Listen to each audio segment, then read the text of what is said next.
हरे कृष्णा, राधे राधे दोस्तों। आप सभी को आमला नवमी की हार्दिक शुभकामनाएं। आप सभी पर विष्णु भगवान की कृपा सदा सर्वदा बनी रहे।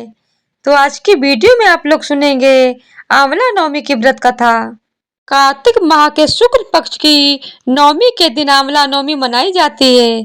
इसे अक्षय नवमी भी कहा जाता है, क्योंकि इस दिन किया गया कोई भी शुभ कार्य अच्छे फल देने वाला होता है, अर्थात उसके शुभ फल में कभी कमी नहीं होती।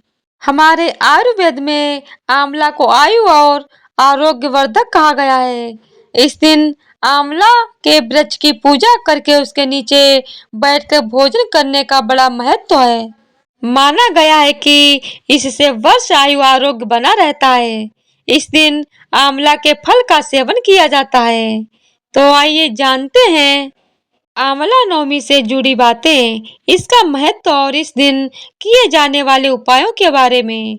आंवला नवमी का महत्व आंवला नवमी का महत्व इसी बात से समझा जा सकता है, क्योंकि इसी दिन द्वापर युग का आरंभ हुआ था, जिसमें जिसमें स्वयं भगवान श्री कृष्ण ने जन्म लिया था। आंवला नवमी के दिन ही भगवान श्री कृष्ण ने वृंदावन गोकुल की गलियां छोड़कर मथुरा प्रस्थान किया था। संतान और पारिवारिक सुखों की प्राप्ति के लिए रखा जाता है व्रत। इस दिन उन्होंने अपनी बाल लीलाओं का त्याग करके कर्तव्य के पथ पर पहला कदम रखा था। इसी दिन से वृंदावन की परिक्रमा भी प्रारंभ होती है। आंवला नवमी का व्रत संतान और पारिवारिक सुखों की प्राप्ति के लिए किया जाता है। यह व्रत पति पत्नी साथ में रखें तो उन्हें इसका दोगुना फल प्राप्त होता है। आंवला नवमी के दिन स्नान आदि करके किसी आंवला वृक्ष के समीप जाएं। उसके आसपास साफ सफाई करके आंवला वृक्ष की जड़ में शुद्ध जल अर्पित करें। फिर उसकी जड़ में कच्चा दूध डालें। पूजन सामग्रियों से वृक्ष की पूजा करें और उसके तने पर कच्चा सूत या मौली 8 परिक्रमा करते हुए लपेटें। कुछ जगह 108 परिक्रमा भी की जाती हैं। इसके बाद परिवार के सुख समृद्धि की कामना करके वृक्ष के नीचे ही बैठकर परिवार मित्रों सहित भोजन किया जाता है। वेद पुराणों में अत्यंत उपयोगी और पूजनीय कहा गया है। आंवला का संबंध कनकधारा स्त्रोत से भी है। एक कथा के अनुसार एक बार जगत गुरु आदि शंकराचार्य भिक्षा मांगने एक कुटिया के सामने रुके। वहां एक बूढ़ी औरत रहती थी, जो अत्यंत गरीब और दयनीय स्थिति में थी। शंकराचार्य की आवाज सुनकर वह बूढ़ी औरत बाहर आई। उसके हाथ में एक सूखा आंवला था। वह बोली, महात्मन, मेरे पास एक सूखे आंवले के सिवाय कुछ नहीं है जो आपको भिक्षा दे सकूं। शंकराचार्य को उसकी स्थिति पर दया आ गई और उन्होंने उसी समय उसकी मदद करने का प्रण लिया। उन्होंने अपनी आंखें बंद की और मंत्र रूपी 22 श्लोक बोले। ये 22 श्लोक कनकधारा स्त्रोत के श्लोक थे। माँ लक्ष्मी ने दिव्य दर्शन दिए। इससे प्रसन्न होकर माँ लक्ष्मी ने उन्हें दिव्य दर्शन दिए और कहा कि शंकराचार्य, इस औरत ने अपने पूर्व जन्म में कोई भी वस्तु दान नहीं की। यह अत्यंत कंजूस थी और मजबूरीवश कभी किसी को कुछ देना ही पड़ जाए तो यह बुरे मन से दान करती थी। इसीलिए इस जन्म में इसकी यह हालत हुई है। यह अपने कर्मों का फल भोग रही है, इसीलिए मैं इसकी कोई सहायता नहीं कर सकती।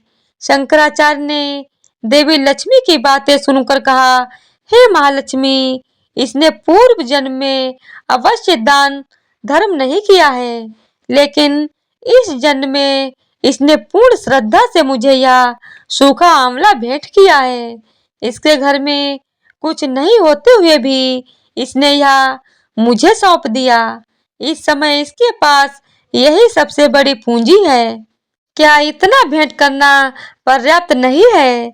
शंकराचार्य की इस बात से देवी लक्ष्मी प्रसन्न हुई और उसी समय उन्होंने गरीब महिला की कुटिया में स्वर्ण के आंवलों की वर्षा कर दी।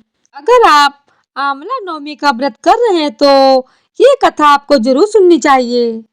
आंवला नवमी पर आंवले के वृक्ष की पूजा और इसके वृक्ष के पूजन और इसके नीचे भोजन किया जाता है।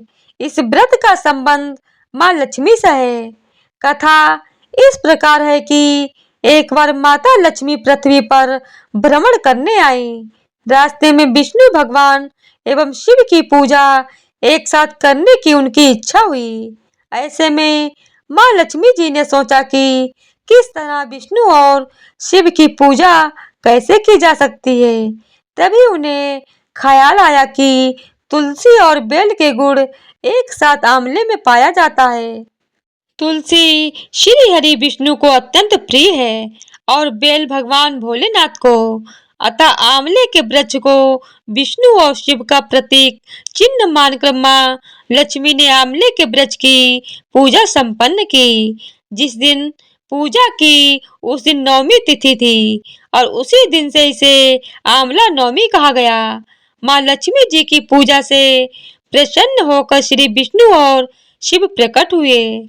लक्ष्मी माता ने आंवले के वृक्ष के नीचे भोजन बनाकर विष्णु और भगवान शिव को भोजन कराया।